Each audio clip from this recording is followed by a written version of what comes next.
The first thing I'm going to show you to do is how to do a straight cut on the cutting board on your table.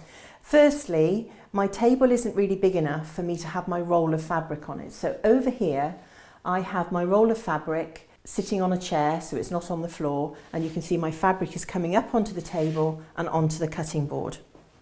You need to line up your selvage edge along one of the grid lines on the board. Doesn't matter which one, but ensure that it's the same line from one end to the other that your selvage is running along. If you think your fabric's going to move, put some weights on it.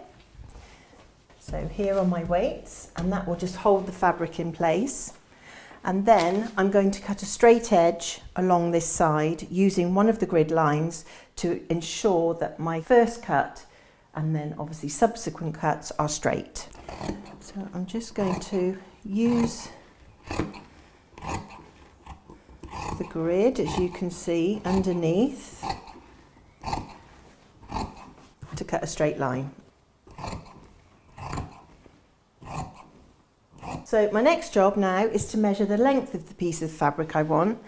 To save me having to move this on the board, I'm just going to use my tape measure, and I want it to be 90 centimetres. So I'm measuring. My 90 is actually in line with 94. So I'm starting cutting, and as you can see, as I'm cutting, I'm lifting the fabric to the left-hand side of my scissors because I'm right-handed, and it allows you to see the lines on the grid underneath. And there is your straight cut line. So that is now, I know, 90 centimetres all the way along.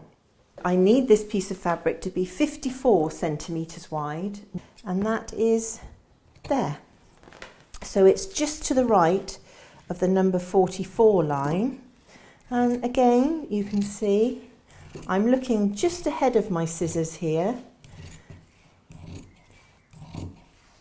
And it's just so easy to cut a straight line.